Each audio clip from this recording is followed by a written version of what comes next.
Hello friends, +2 physics chapter 8 electromagnetic വേവ്സിൻ്റെ discussion തുടരുകയാണ്. ഇതാണ് ഇലക്ട്രോമാഗ്നറ്റിക് വേവ് എന്ന ചാപ്റ്ററിൻ്റെ നമ്മുടെ ലാസ്റ്റ് ഡിസ്കഷൻ വീഡിയോ. നമ്മൾ ഇലക്ട്രോമാഗ്നറ്റിക് സ്പെക്ട്രത്തിലുള്ള വിവിധങ്ങളായ വേവുകൾ, ഇലക്ട്രോമാഗ്നറ്റിക് വേവുകൾ അതെങ്ങനെ ഉണ്ടാക്കുന്നു, എന്തൊക്കെ കാര്യങ്ങൾക്കാണ് ഉപയോഗിക്കുന്നത്, അവയുടെ പ്രത്യേകത, ഫ്രീക്വൻസി റേഞ്ച് എന്തൊക്കെയാണ്, ഇവയാണ് കഴിഞ്ഞ വീഡിയോ ക്ലാസ്സിൽ ഡിസ്കസ് ചെയ്തുകൊണ്ടിരുന്നത്. അപ്പോൾ അതിന് തുടർച്ചയായിട്ട് ശേഷിക്കുന്ന വേവുകളാണ് നമ്മൾ നോക്കുന്നത്. First one visible light, then ultraviolet, X-ray and gamma ray. Okay, സമയം കളയാതെ നമുക്ക് വീഡിയോയിലേക്ക് കിടക്കാം. First one, the most important, visible light. Electromagnetic സ്പെക്ട്രത്തിലെ സ്പെക്ട്രം പഠിപ്പിച്ച ക്ലാസ് കണ്ടിട്ടുണ്ടെങ്കിൽ നിങ്ങൾക്ക് മനസ്സിലാവും, ഇലക്ട്രോമാഗ്നറ്റിക് സ്പെക്ട്രത്തിലെ വളരെ കുറച്ച് റീജിയണിൽ മാത്രമാണ് വിസിബിൾ ലൈറ്റ് എന്ന് പറയുന്ന ഇലക്ട്രോമാഗ്നറ്റിക് റേഡിയേഷൻ കിടക്കുന്നത്. അതിൻ്റെ അർത്ഥം ഇലക്ട്രോമാഗ്നറ്റിക് സ്പെക്ട്രത്തിലെ വളരെ ചെറിയ ഫ്രീക്വൻസി റേഞ്ചിനോട് മാത്രമേ നമ്മുടെ കണ്ണുകൾ പ്രതികരിക്കുന്നുള്ളൂ എന്നുള്ളതാണ്. എന്നാൽ മറ്റു പല ജീവികൾക്കും അങ്ങനെയല്ല. ഫോർ എക്സാമ്പിൾ, ഇപ്പോൾ സ്നേക്സിന് അൾട്രാ വയലറ്റ് ഇൻഫ്രാറെഡ് റീജിയണിലേക്കൊക്കെ എക്സ്റ്റെൻഡ് ചെയ്യുന്ന വിഷനാണുള്ളത്. ഡോഗ്സിന് ഇൻഫ്രാറെഡ് റീജിയൻസിലേക്ക് എക്സ്റ്റെൻഡ് ചെയ്യുന്ന വിഷനുണ്ട്. നമ്മൾ വിസിബിൾ റീജിയണിൽ മാത്രമാണ്. സ്പെസിഫിക്കായിട്ട് വിസിബിൾ ലൈറ്റ് പ്രത്യേകത ഉള്ള ഒന്നാകാൻ കാരണം, this is the part of EM wave spectrum that is detected by the human eye. നമ്മുടെ കണ്ണുകൾക്ക് ഡിറ്റക്റ്റ് ചെയ്യാൻ കഴിയുന്ന ഏക സ്പെക്ട്രം റീജിയൻ, ഇലക്ട്രോമാഗ്നറ്റിക് സ്പെക്ട്രത്തിൻ്റെ റീജിയൻ എന്ന് പറയുന്നത് വിസിബിൾ ലൈറ്റാണ്. ഓക്കെ, ഇതിൻ്റെ ഫ്രീക്വൻസി റേഞ്ച് പറഞ്ഞാൽ 4 × 10⁻14 ഹെഡ്സ് മുതൽ 7 × 10⁻14 ഹെഡ്സ് വരെയാണ്. അല്ലെങ്കിൽ വേവ് ലെങ്ത് റേഞ്ച് പറഞ്ഞാൽ 700 to 400 നാനോമീറ്റർ. ഇത് വളരെ പ്രധാനപ്പെട്ട ഒരു വാല്യൂ ആണ് കേട്ടോ. വിസിബിൾ ലൈറ്റിൻ്റെ വേവ് ലെങ്ത് റേഞ്ച് എത്രയാണ്? 700 മുതൽ 400 നാനോമീറ്റർ വരെ, അല്ലെങ്കിൽ തിരിച്ച് 400 നാനോമീറ്റർ മുതൽ 700 നാനോമീറ്റർ വരെ. ഓക്കെ, അടുത്ത രണ്ടാമത്തെ ഇന്ന് ഡിസ്കസ് ചെയ്യുന്ന രണ്ടാമത്തെ ലൈറ്റ് എം വേവിൻ്റെ റീജിയനാണ് UV വേവ്, അല്ലെങ്കിൽ അൾട്രാ വയലറ്റ് വേവ്. നമ്മൾ മുൻപ് പലപ്പോഴും ജീവിതത്തിൽ കേട്ടിട്ടുള്ളതാണ് അൾട്രാ വയലറ്റ് റേകൾ എന്ന്. UV radiations are produced by special lamps and very hot bodies. സ്പെഷ്യലായി നിർമ്മിക്കപ്പെട്ടിട്ടുള്ള UV ലാമ്പുകൾ അതെവിടെയാണ് ഉപയോഗിക്കുന്നത് ചോദിച്ചാൽ, ഈ നമ്മുടെ കറൻസി ഫോർജറി, കള്ളനോട്ടുകൾ കണ്ടെത്താൻ ഉപയോഗിക്കുന്ന ഉപകരണങ്ങളിൽ നമ്മൾ UV ലാമ്പുകൾ ഉപയോഗിക്കാറുണ്ട്. അതുപോലെ തന്നെ കുഞ്ഞുങ്ങൾക്ക്, ജനിച്ചു വീഴുന്ന കുഞ്ഞുങ്ങൾക്ക് മഞ്ഞ നിറമുണ്ടാകുക, ബിലിറൂബിൻ കണ്ടൻറ്റ് കൂടുന്ന ഒരു സവിശേഷതയുണ്ട്. അത് മാറ്റാനായി ഉപയോഗിക്കുന്ന ലൈറ്റ് തെറാപ്പിക്ക് ഉപയോഗിക്കുന്ന എക്യുപ്മെൻറ്റുകളിലും നമ്മൾ അൾട്രാ വയലറ്റ് ലാമ്പുകൾ ഉപയോഗിക്കാറുണ്ട്. അതുപോലെ ചില ലാബോറട്ടറികളിൽ ഇപ്പോൾ ചില ബാക്ടീരിയകളുടെയോ വൈറസുകളെയൊക്കെയോ നമ്മൾ കൾച്ചർ ചെയ്യുന്ന സ്ഥലങ്ങളിലും UV റേകൾ നമ്മൾ ഉപയോഗിക്കാറുണ്ട്. ദെൻ വെരി ഹോട്ട് ബോഡീസ്, വളരെ ചൂട് പിടിച്ച വസ്തുക്കൾ. വളരെ എന്ന് പറയുമ്പോൾ നമ്മൾ ഉദ്ദേശിക്കുന്ന പോലെ വെട്ടിത്തിളയ്ക്കുന്ന വെള്ളമോ അങ്ങനെയുള്ള സെൻസിലല്ല കേട്ടോ. വളരെ ഹൈ ടെമ്പറേച്ചറിലുള്ള ബോഡികളിലും UV റേസ് പ്രൊഡ്യൂസ് ചെയ്യാറുണ്ട്. ഉദാഹരണമായി പറഞ്ഞാൽ ഇറ്റ് ഈസ് സൺ. സൂര്യനെ പോലെ അത്ര ഉയരെ ടെമ്പറേച്ചറുള്ള, അമിതമെന്നല്ല, വളരെയധികം ടെമ്പറേച്ചറുള്ള വസ്തുക്കളിലും UV ലൈറ്റ് ഉണ്ടാവാറുണ്ട്. ഭൂമിയിലെ UV ലൈറ്റിൻ്റെ ഏറ്റവും വലിയ സോഴ്സ് എന്ന് പറയുന്നത് സണ്ണാണ്. നമ്മുടെ ഭൂമിയിലെത്തുന്ന അൾട്രാ വയലറ്റ് റേകളിലെ പ്രധാന ഉറവിടം എന്ന് പറയുന്നത് സണ്ണാണ്. വേവ് ലെങ്ത് റേഞ്ച് നോക്കിയാൽ 400 നാനോമീറ്റർ മുതൽ 0.6 നാനോമീറ്റർ വരെയുള്ള റേഞ്ചിലാണ് അൾട്രാ വയലറ്റ് കിടക്കുന്നത്. അൾട്രാ വയലറ്റ് റേകൾ ഉപയോഗിച്ചുകൊണ്ടുള്ള ഒരു പുതിയ ആപ്ലിക്കേഷൻ, നൂതന ആപ്ലിക്കേഷൻ എന്ന് പറഞ്ഞാൽ ലാസിക് ഐ സർജറിയാണ്. പല കണ്ണാശുപത്രികളിലും നിങ്ങൾ ഈ പരസ്യങ്ങൾ കണ്ടിട്ടുണ്ടാവും. അതുപോലെ killing germs in water purifier, UV treated water, ചില ഹോട്ടലുകളിൽ എഴുതി വെച്ചിട്ടുണ്ടാവും we are using RO UV treated water എന്ന് പറഞ്ഞാൽ റിവേഴ്സ് ഓസ്മോസിസ് എന്ന സാങ്കേതികവിദ്യയിൽ പ്യൂരിഫൈ ചെയ്തതും അൾട്രാ വയലറ്റ് റേകൾ ഉപയോഗിച്ചുകൊണ്ട് പ്യൂരിഫൈ ചെയ്തതുമായ വെള്ളമാണ് ഞങ്ങൾ ഉപയോഗിക്കുന്നത് എന്നാണ് പരസ്യവാചകം. അപ്പോൾ UV ട്രീറ്റ്മെൻറ്റ് വെള്ളത്തിലെ വൈറസുകളെയോ ബാക്ടീരിയകളെയൊക്കെ നശിപ്പിക്കാനായിട്ട് നമ്മൾ അൾട്രാ വയലറ്റ് റേഡിയേഷൻസ് ഉപയോഗിക്കാറുണ്ട്. അങ്ങനെ നശിപ്പിക്കണമെങ്കിൽ അൾട്രാ വയലറ്റ് റേഡിയേഷൻസിന് എനർജി ഉണ്ടാകണം എന്ന് നിങ്ങൾക്കറിയാമല്ലോ. അപ്പോൾ എനർജിയുള്ള, ഹൈ ഫ്രീക്വൻസിയുള്ള ഒരു റേ ആണ് അൾട്രാ വയലറ്റ് റേ എന്ന് മനസ്സിൽ വിചാരിക്കുക. അതുകൊണ്ട് തന്നെ extend exposure to UV radiations from sun may cause skin cancer. ഒരുപാട് സമയം അമിതമായ എക്സ്പോഷർ യു വി ലൈറ്റിനോടുള്ള സൺലൈറ്റിൽ നിന്നുള്ള യു വി ലൈറ്റിനോടുള്ള അമിതമായ എക്സ്പോഷർ ഒരുപാട് സമയമൊക്കെ ഉണ്ടായിക്കഴിഞ്ഞാൽ അത് സ്കിൻ ക്യാൻസർ പോലെയുള്ള കോംപ്ലിക്കേഷൻസ് ഉണ്ടാക്കാനുള്ള സാധ്യത ഉണ്ട്. Why is depletion of ozone layer a matter of international concern? നമ്മൾ പത്രങ്ങളിൽ കണ്ടിട്ടുള്ള ഒന്നാണ്, ഓസോൺ പാളിയിൽ വിള്ളൽ വീഴുന്നു, അത് ചർച്ച ചെയ്യുവാനായി ലോകരാജ്യങ്ങൾ ഒത്തുകൂടുന്നു. എന്തുകൊണ്ടാണ് ഓസോൺ ലെയറിലുള്ള വിള്ളൽ ഇത്രമേൽ വലിയൊരു ഇഷ്യൂ ആയി മാറുന്നത്? അതിൻ്റെ കാരണം ഇതാണ്. Most of the U V rays from sun is absorbed in the ozone layer in the atmosphere at an altitude of 40 to 50 kilometre.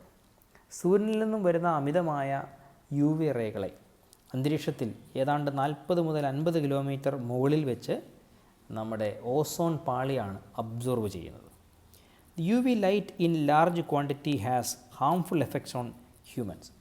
ഈ ഓസോൺ ഇല്ലായിരുന്നെങ്കിൽ അമിതമായ അളവിൽ യു വി റേഡിയേഷൻസ് ഭൂമിയിലെത്തുന്നത് നമ്മൾ മനുഷ്യർക്ക് ഗുണകരമല്ലാത്ത പ്രശ്നങ്ങൾ ഉണ്ടാക്കാൻ സാധ്യതയുണ്ട്. Exposure to U V radiations induce the production of more melanin causing tanning of skin.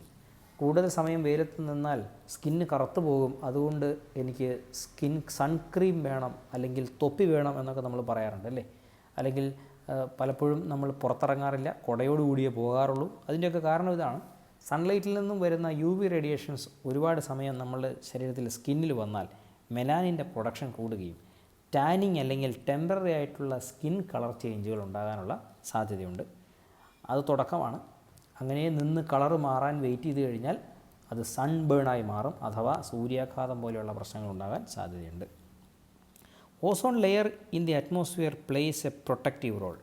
ഇത് ഒഴിവാകുന്നത് എങ്ങനെയാണെന്ന് ചോദിച്ചാൽ, ഓസോൺ ഒരു പരിധിവരെ നല്ലൊരു ശതമാനം യു വി റേഡിയേഷൻസിനെയും അബ്സോർബ് ചെയ്തുകൊണ്ട് എർത്തിൻ്റെ സർഫസിനെ പ്രൊട്ടക്റ്റ് ചെയ്യുകയാണ് ചെയ്യുന്നത്. And hence the depletion of by chlorofluorocarbons gases such as freon is a matter of international concern. അതുകൊണ്ട് തന്നെ ഓസോൺ പാളിയിൽ വിള്ളൽ വീഴുന്നതിന് കാരണമായ ക്ലോറോഫ്ലൂറോ കാർബൺ പോലെയുള്ള ഗ്യാസുകളുടെ ഉപയോഗം, അതുപോലെ ഫ്രിയോൺ പോലെയുള്ള ഗ്യാസുകളുടെ ഉപയോഗം, ഇത്തരം ഹാംഫുൾ ആയിട്ടുള്ള ഗ്യാസസിൻ്റെ അമിതമായ പുറന്തള്ളൽ, ഇതെല്ലാം ഇൻ്റർനാഷണൽ കൺസേൺ ഉള്ള അല്ലെങ്കിൽ അന്താരാഷ്ട്രമായി നമ്മൾ ശ്രദ്ധിക്കുന്ന കാര്യങ്ങളാണ്. ഓസോൺ പാളിയിൽ വിള്ളൽ വീഴാതിരിക്കണം എന്നുള്ളതാണ് നമ്മുടെ ഉദ്ദേശം for the protection from U V rays. Okay, അപ്പോൾ അത് മനസ്സിലായി എന്ന് വിചാരിക്കുന്നു. U V radiations are absorbed by ordinary glass. സാധാരണ ഗ്ലാസ്സിന് യു വി റേ അബ്സോർബ് ചെയ്യാൻ കഴിയും. Hence one cannot get tanned or sunburn through glass windows. അതുകൊണ്ട് തന്നെ പൊതുവിൽ ഗ്ലാസ് വിൻഡോയിലൂടെ കടന്നു വരുന്ന പ്രകാശം കൊണ്ട് ടാനിങ്ങോ അല്ലെങ്കിൽ ഈ പറയുന്ന സൺബേണോ പോലെയുള്ള കാര്യങ്ങൾ ഉണ്ടാകാനുള്ള സാധ്യതയില്ല. പക്ഷേ ഒരുപാട് എക്സ്റ്റെൻഡഡ് സമയത്തേക്ക് നിന്നാൽ അതും ഒരു പ്രശ്നം തന്നെയാണ്. Then welders wear special glass goggles to protect their eye from large amount of U V radiations produced by welding arc. Weld ചെയ്യുന്നവർ വെക്കുന്ന ഒരു പ്രത്യേകതരം മാസ്ക് നിങ്ങൾ കണ്ടിട്ടുണ്ടാവും. അവർ നോക്കാൻ ഉപയോഗിക്കുന്ന കണ്ണടയും സ്പെഷ്യലി ഡിസൈൻഡ് ആണ്. ബ്ലാക്ക് ആയിരിക്കും കളറ്. നമ്മൾ നോക്കുമ്പോൾ ബ്ലാക്കാണ് കളറ്. കാരണം ഈ വെൽഡ് ചെയ്യുന്ന സമയത്ത്, പ്രത്യേകിച്ച് ഈ ആർക്ക് വെൽഡ്, അതായത് നമ്മൾ വെൽഡ് ചെയ്യുന്ന ആ ഹാൻഡിലിനടുത്ത് ഒരു ആർക്ക്, ചന്ദനത്തിരി പോലെ നീണ്ടിരിക്കുന്ന ഒരു സാധനമുണ്ടല്ലോ, അങ്ങനെ വെച്ച് വെൽഡ് ചെയ്യുന്ന കേസിലാണ്. അതാണ് ആർക്ക് വെൽഡ്. മറ്റ് പലതരം വെൽഡിംഗ് ഉണ്ട്, നിങ്ങൾക്കറിയാം. ലേസർ വെൽഡ്, സ്പോട്ട് വെൽഡ് എന്നൊക്കെ പറയുന്ന പലതരം വെൽഡിംഗ് സംവിധാനങ്ങളുണ്ട്.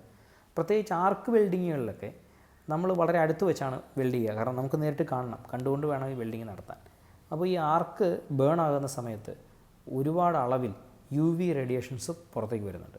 ഇത് നേരിട്ട് കണ്ണിലേക്ക് അടിച്ചാൽ കണ്ണിനുള്ളിലെ സെല്ലുകൾ, പ്രത്യേകിച്ച് റോഡ് കോൺ സെല്ലുകൾക്ക് ഡാമേജ് ഉണ്ടാകുകയും കാഴ്ചയെ തന്നെ അത് ബാധിച്ചേക്കാം. അതുകൊണ്ടാണ് നമ്മൾ സ്പെഷ്യലി ഡിസൈൻഡ് ആയിട്ടുള്ള യു വി പ്രൊട്ടക്റ്റീവായിട്ടുള്ള ഗ്ലാസ് ഉപയോഗിക്കുന്ന ഗോഗിൾസ് അവർ വയ്ക്കുന്നത്. ഓക്കെ, അപ്പോൾ യു വി റേകളുമായി ബന്ധപ്പെട്ട ഡിസ്ക്രിപ്ഷൻ മനസ്സിലായി എന്ന് വിചാരിക്കുന്നു. Next one is X-ray. X-ray നമുക്ക് വളരെ സുപരിചിതമായ ഒന്നാണ് അല്ലേ. റോൺചൻ എന്ന് പറയുന്ന ശാസ്ത്രജ്ഞനാണ് എക്സ്റേ കണ്ടെത്തിയത്. ഒരുപക്ഷെ മോഡേൺ ഫിസിക്സിൻ്റെ തുടക്കം എന്നൊക്കെ പറയാവുന്ന കണ്ടെത്തൽ എന്നൊക്കെ വിശേഷിപ്പിക്കാവുന്ന ഒന്നാണ് എക്സ്റേയുടെ കണ്ടെത്തൽ. എക്സ്റേ എന്ന് എഴുതി വെച്ചിരിക്കുന്നത് കണ്ടിട്ടില്ലാത്ത ആരും ഇല്ല. നമ്മളെല്ലാവരും ഹോസ്പിറ്റലുകളിൽ പോകുമ്പോൾ എക്സ്റേ എന്ന് കണ്ടിട്ടുണ്ട്. X-rays are commonly generated by bombard a metal target by high energy electron. വളരെ എനർജിയിൽ പറന്നു വരുന്ന ഒരു ഇലക്ട്രോണിനെ കൊണ്ട് നമ്മളൊരു മെറ്റലിൻ്റെ സർഫസിൽ ഇടിപ്പിക്കുമ്പോൾ, എല്ലാ മെറ്റലും അല്ല, ചില സ്പെഷ്യൽ മെറ്റലുകളിൽ ഇടിപ്പിക്കുമ്പോഴാണ് മെറ്റൽ സർഫസിൽ നിന്ന് എന്ത് പുറത്തേക്ക് വരിക? എക്സ്റേകൾ പുറത്തേക്ക് വരിക. നമ്മൾ എക്സ്റേ ആശുപത്രിയിൽ ഉപയോഗിക്കുന്ന മെഷീനുള്ളിൽ ഒരു എക്സ്റേ ഗണ്ണുണ്ട്, അതിനുള്ളിലും സംഭവിക്കുന്നത് ഇതേ കാര്യം തന്നെയാണ്. എക്സ്റേയുടെ വേവ് ലെങ്ത് റേഞ്ച് 10 നാനോമീറ്റർ മുതൽ 10⁻⁻⁴ നാനോമീറ്റർ വരെയാണ്. X-rays are used in diagnostic tool in medicine and treatment of cancer. ഒരു ഡയഗ്നോസ്റ്റിക് ടൂൾ എന്ന നിലയിലും, അഥവാ നമ്മൾ എല്ലിൻ്റെയൊക്കെ ചിത്രങ്ങളെടുത്ത് ക്രാക്കോ അല്ലെങ്കിൽ എന്തെങ്കിലും ഫൈബർ ക്രാക്കോ അല്ലെങ്കിൽ എല്ലിന് പൊട്ടൽ തന്നെയോ ഉണ്ടോ എന്ന് തിരിച്ചറിയാനൊക്കെ ഒരു ഡയഗ്നോസ്റ്റിക് ടൂളായിട്ടും എക്സ്റേ ഉപയോഗിക്കാറുണ്ട്. മറ്റൊന്ന് ക്യാൻസറുകൾ, ഉൾവശത്ത് ശരീരത്തിനുള്ളിലുണ്ടാകുന്ന ക്യാൻസർ സെല്ലുകളെ സെലക്റ്റീവായിട്ട് ടാർഗറ്റ് ചെയ്ത് എക്സ്റേകൾ അടുപ്പിച്ച് അതിനെ നശിപ്പിച്ച് കളയുക, അങ്ങനെ ഒരു ട്രീറ്റ്മെൻറ്റായിട്ടും നമ്മൾ എക്സ്റേ ഉപയോഗിക്കാറുണ്ട്. X-rays can damage or destroy living tissues and organisms. Hence, care must be taken to avoid unnecessary exposure. എക്സ്റേക്ക് ജീവനുള്ള വസ്തുക്കളെയോ, അല്ലെങ്കിൽ വസ്തുക്കൾ മീൻസ് ജീവനുള്ള ജീവികളെയോ അല്ലെങ്കിൽ ടിഷ്യൂകളെയൊക്കെ നശിപ്പിക്കാനുള്ള ശേഷിയുണ്ട്. അതുകൊണ്ട് തന്നെ എക്സ്റേ എക്സ്പോഷറിന് വലിയ കെയർ കൊടുക്കണം. അത് വളരെ ശ്രദ്ധിച്ച് മാത്രം ഈ എക്സ്പോഷർ നൽകാവുള്ളൂ. അതുകൊണ്ടാണ് നിങ്ങൾ ഇനി ആശുപത്രിയിൽ പോകുമ്പോൾ ശ്രദ്ധിച്ചോണം, ഗർഭസ്ഥ ശിശുവിനോ, അതായത് ജനിച്ച ഉടനെയുള്ള കുഞ്ഞുങ്ങൾക്കോ ഗർഭിണികളായ സ്ത്രീകൾക്കോ ഈ എക്സ്റേ റൂമിൽ കയറുന്നതിന് അനുവാദമില്ല. അത് ഉണ്ടെങ്കിൽ തന്നെ വളരെ റെസ്ട്രിക്റ്റഡ് ആയിട്ടുള്ള കണ്ടീഷനിൽ അത്രയും അത്യാവശ്യമുണ്ടെങ്കിൽ മാത്രമേ ഡോക്ടർമാർ അത് ചെയ്യൂ. അപ്പോൾ എക്സ്റേ റൂമിൻ്റെ പുറത്ത് എഴുതി വെച്ചിട്ടുണ്ട്, എക്സ്റേ ആണ്, റേഡിയേഷൻ എക്സ്പോഷറിന് സാധ്യതയുണ്ട്, ഗർഭിണികൾക്ക് പ്രവേശനമില്ല, അല്ലെങ്കിൽ പ്രവേശനം മുൻകൂർ അനുമതിയോടെ മാത്രം എന്ന് വ്യക്തമായി നമ്മളുടെ എക്സ്റേ റൂമിന് മുകളിൽ എഴുതി വെച്ചിട്ടുണ്ട്. ഇനി ആശുപത്രിയിൽ പോകുമ്പോൾ ശ്രദ്ധിച്ചാൽ മതി എന്ന് വിചാരിച്ച് ഉടനെ തന്നെ ആശുപത്രിയിൽ പോകാനുള്ള ഒരു സിറ്റുവേഷൻ നിങ്ങൾക്ക് ഉണ്ടാവട്ടെ എന്നല്ല ഞാൻ പറഞ്ഞത്. ബൈ ചാൻസ് നിങ്ങൾ ഏതെങ്കിലും സാഹചര്യത്തിൽ ആശുപത്രിയിൽ പോയാൽ എക്സ്റേ റൂം കണ്ടാൽ ഇങ്ങനൊരു കാര്യം എഴുതി വെച്ചിട്ടുണ്ടാവും എന്നുള്ളത് നോക്കുക. ഓക്കെ, ദെൻ നമ്മളുടെ ഇലക്ട്രോമാഗ്നറ്റിക് സ്പെക്ട്രത്തിലെ നമ്മൾ ഒടുവിലായി ഡിസ്കസ് ചെയ്യുന്നയാൾ, പക്ഷേ രജനീകാന്ത് പറയുന്ന പോലെ ലേറ്റായി വന്നാലും ലേറ്റസ്റ്റായി വരുവേ എന്ന് പറയുന്ന പോലെയാണ്, ആൾ ഒടുവിലാണ് നമ്മൾ ഡിസ്കസ് ചെയ്യുന്നത് ഗാമ റേ എങ്കിലും ഈ ഇലക്ട്രോമാഗ്നറ്റിക് സ്പെക്ട്രത്തിൽ ഏറ്റവും എനർജിയുള്ള, ഏറ്റവും ഡിസ്ട്രക്റ്റീവ് കപ്പാസിറ്റിയുള്ള, അഥവാ നശിപ്പിക്കാൻ ഏറ്റവും ശക്തിയുള്ള, ശേഷിയുള്ള റേകളാണ് ഗാമ റേസ് എന്ന് പറയുന്നത്. These are high frequency radiations produced in nuclear reactors. ആണവ നിലയങ്ങളിൽ, ന്യൂക്ലിയർ റിയാക്ടറുകളിൽ നിർമ്മിക്കുന്നൊന്നുമല്ല കേട്ടോ, അങ്ങനെ വന്നു പോകുന്നതാണ്, ടു ബി ഫ്രാങ്ക്. അവിടെ ഉൽപ്പാദിപ്പിക്കപ്പെടുന്ന വളരെ ശക്തിയേറിയ എനർജിയുള്ള, വളരെ ഹൈ ഫ്രീക്വൻസിയുള്ള റേഡിയേഷൻസിനെയാണ് ഗാമ റേസ് എന്ന് പറയുക. എക്സ്റേകൾക്ക് ലിവിങ് ടിഷ്യൂസിനെ നശിപ്പിക്കാൻ കഴിയുമെങ്കിൽ ഗാമ റേകളുടെ എക്സ്പോഷർ സംഭവിച്ചാൽ ഉറപ്പായും നിങ്ങൾക്ക് ക്യാൻസർ ഉണ്ടാകുകയും ഒരു 5-6 വർഷത്തിനുള്ളിൽ തന്നെ നമുക്ക് മരണം വരെ സംഭവിക്കാവുന്ന തരത്തിലുള്ള അതീവ അപകടകാരിയായ ഒരു റേഡിയേഷനാണ് ഗാമ റേസ്. നമ്മുടെ റഷ്യയിലുള്ള ചെർണോബിൾ ആണവ റിയാക്ടർ ദുരന്തമൊക്കെ നിങ്ങൾ പത്രങ്ങളിലോ അല്ലെങ്കിൽ ന്യൂസുകളിലെങ്കിലും കണ്ടിട്ടുണ്ടാവും. അതിൻ്റെ വാർഷികങ്ങളിലൊക്കെ വരുമ്പോൾ പലപ്പോഴും പത്രങ്ങളിൽ വിശദമായ ഫീച്ചറുകളൊക്കെ വരാറുണ്ട്. ചെർണോബിൾ എന്ന പേരുള്ള വെബ് സീരീസുകൾ വരെയുണ്ട്. അതിലേതെങ്കിലും ഒന്ന് കാണുകയാണെങ്കിൽ നിങ്ങൾക്ക് മനസ്സിലാവും ഈ ഗാമ റേസ് കൊണ്ട് എക്സ്പോഷർ ഉണ്ടാകുമ്പോൾ ഉണ്ടാകുന്ന അഡ്വേഴ്സ് എഫക്റ്റുകളെ പറ്റിയൊക്കെ അതിൽ പറയുന്നുണ്ട്. Then also emitted from radio active nuclei. Radio active ആയിട്ടുള്ള ന്യൂക്ലിയസുകളിൽ നിന്നും ഗാമ റേസ് പുറത്തു വരാറുണ്ട്. ന്യൂക്ലിയൈ എന്നുള്ള അധ്യായം പഠിപ്പിക്കുമ്പോൾ ഞാൻ റേഡിയോ ആക്ടിവിറ്റി എന്താണെന്ന് പറയാം, എങ്കിൽ മാത്രമേ റേഡിയോ ആക്റ്റീവ് ന്യൂക്ലിയയിൽ നിന്നും ഗാമ റേ വരുന്നു എന്ന് ഞാൻ ഈ പറഞ്ഞ പ്രസ്താവന നിങ്ങൾക്ക് മനസ്സിലാവുള്ളൂ. പക്ഷേ അങ്ങനെയുണ്ട് എന്ന് മനസ്സിലാക്കുക. Their wavelength is 10⁻⁻10 to 10⁻⁻14 nanometre. Wavelength ആണ് ഇത്രയും കുറവ്, പക്ഷേ ഫ്രീക്വൻസി അപ്പോൾ അത്രയും വലുതായിരിക്കുമെന്ന് ഊഹിക്കുക. They are used in medicine to destroy cancerous cells. ഇവരുടെ പ്രധാനമായിട്ടുള്ള മെഡിക്കൽ ആപ്ലിക്കേഷൻ എന്ന് പറയുന്നത് ക്യാൻസറസ് ആയ സെല്ലുകളെ തിരിച്ചറിഞ്ഞ് ടാർഗറ്റ് ചെയ്ത് അവയെ മാത്രം ക്ഷണനേരം കൊണ്ട് നശിപ്പിച്ച് കളയുക എന്നുള്ളതാണ്. അത്രയും പ്രഹരശേഷിയുള്ള, നശീകരണ ശേഷിയുള്ള വേവുകളാണ് ഗാമ റേസ് എന്ന് മനസ്സിലാക്കുക. വലിയ കോൺക്രീറ്റ് വാളുകളെപ്പോലും പെനട്രേറ്റ് ചെയ്ത് കടന്നു പോകാൻ ശേഷിയുള്ളവയാണ് ഗാമ റേകൾ. ഓക്കെ, അപ്പോൾ ഏറെക്കുറെ ഇത്രയും കാര്യങ്ങളാണ് ഈ അധ്യായത്തിൽ തന്നെ നമ്മൾ ഡിസ്കസ് ചെയ്യുന്നത്. ഏതാണ്ട് 5-6 ക്ലാസ്സുകൾ കൊണ്ട് നമ്മൾ ഇലക്ട്രോമാഗ്നറ്റിക് വേവ് എന്നുള്ള അധ്യായം പൂർണ്ണമായും ഡിസ്കസ് ചെയ്ത് കഴിഞ്ഞു. ഇനി എന്തെങ്കിലും ന്യൂമറിക്കൽ പ്രോബ്ലങ്ങളോ കാര്യങ്ങളോ ഒക്കെ വരുന്നത് നമുക്ക് റിവിഷൻ്റെ സമയത്ത് ഡിസ്കസ് ചെയ്യാം. ഈ അധ്യായത്തിൽ ഏതെങ്കിലും ക്ലാസ്സിൽ എന്തെങ്കിലുമൊക്കെ സംശയങ്ങൾ ഉണ്ടെങ്കിൽ, തോന്നുകയാണെങ്കിൽ അതത് ക്ലാസ്സുകളുടെ വീഡിയോസിന് താഴെ കമൻറ്റ് ബോക്സിൽ അറിയിച്ചാൽ മതി. ഇന്നത്തെ ക്ലാസ്സിൽ സംശയങ്ങളുണ്ടെങ്കിൽ അതും കമൻറ്റ് ബോക്സിൽ, ഈ വീഡിയോയുടെ താഴെ കമൻറ്റ് ബോക്സിൽ അറിയിച്ചാൽ വിശദീകരണങ്ങൾ നൽകാം. നന്നായി പഠിക്കുക. അടുത്ത അധ്യായത്തിൻ്റെ ഡിസ്കഷൻസുമായി വീണ്ടും കാണാം. Thank you.